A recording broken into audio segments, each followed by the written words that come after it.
Hi, welcome back to this week's channel. My name is Micah Gaudette. I am a deputy city manager, and I'm working on learning how to use generative AI like ChatGPT, Claude, and other forms of generative AI within the public sector. So I'm really glad you joined us and join me today as we take another deep dive into this world.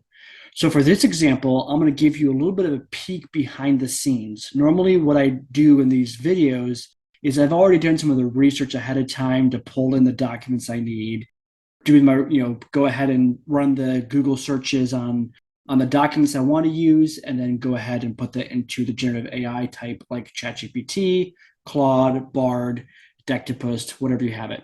This time I'm going to do a little bit differently. I'm actually going to show you how I literally do this on almost a daily basis within my work.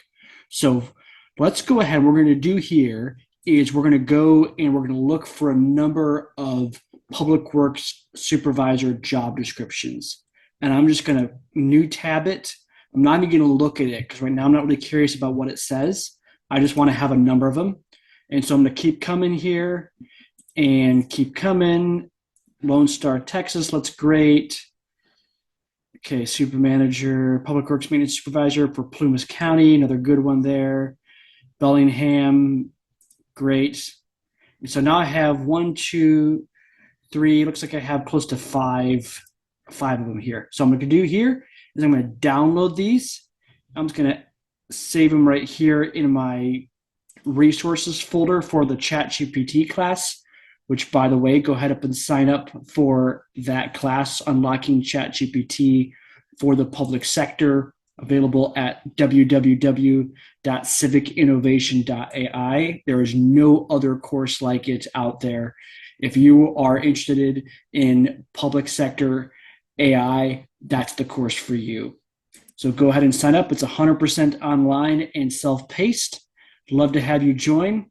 We also are offering a discount code for cities that send over 5 people to the course, as well as cities that are sending 10 plus people to the course. So message me for details for that. Let's grab this job description then. Download that one.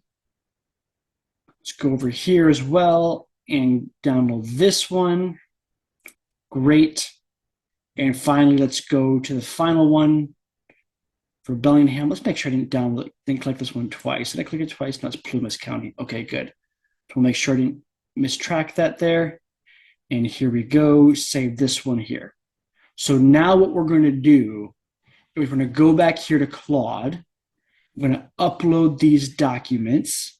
So let me go to the desktop, ChatGPT class. Again, folks, sign up for the class. It is amazing. You're going to want to do that if you want to unlock ChatGPT for the public sector.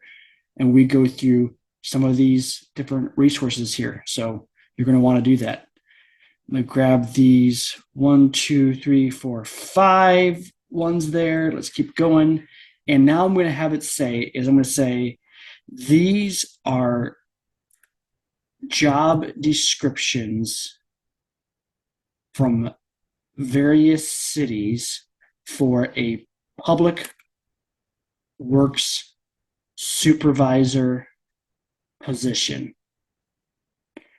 Please give me the essential duties for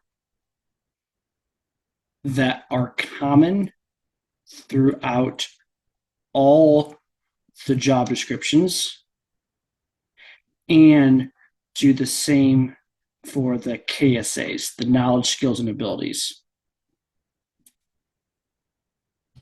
And let's hit enter and watch what this does. This is just super, super powerful, how quickly I can parse this through and do this.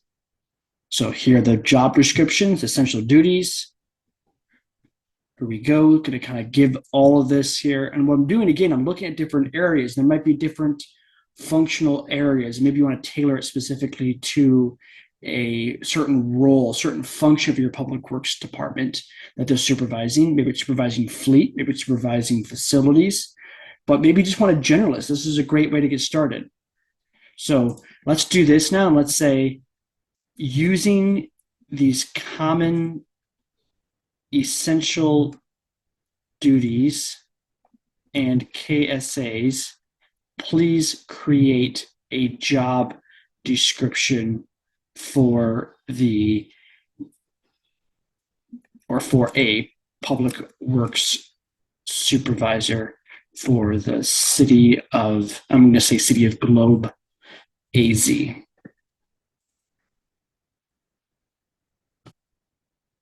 Going to think it through and make sure we can do all that here and look through that. And there's one more thing I'm going to show you too that's super, super powerful when we're looking at job descriptions and making sure we're not just having fluff, and make sure we're really thinking through what we're saying within the job description.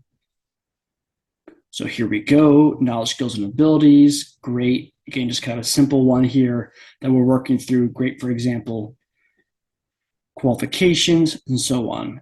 Perfect. Now let's go like this. Please tie the, and pardon the typing here, the KSAs to the relevant bullet for the essential duty. Now, why am I doing this? Is because I want the skills, the knowledge, and the ability to show why that's important within the essential functions and essential duties of what that person is doing. So here's essential duties, and now we have that there. Underneath that, what skills needed to accomplish that essential duty, what knowledge is essential, what ability is essential, and now we turned our job description into a template for success for the person who would be taking and assuming that role. And that's where they know, okay, hey, if I want to, here's other knowledge, skills, and abilities, but if I want to ensure proper maintenance of buildings, department buildings, yards, and facilities, here's what I need to know. Here's what kind of ability I need to have to do this job, right? It's just a great tool. You don't have to always put this within the job description, but if you're a supervisor, if you're a manager, if you're a leader, this can be a great tool to action set your job description and make it actionable, make it something actually attainable, and make it a standard that you don't have to lower. You can keep the standard high because your people are capable of reaching that standard. So I hope you enjoyed this video. Until next time, please like and subscribe. And again, go check out www.civicinnovation.ai for the first course on unlocking ChatGPT for the public sector.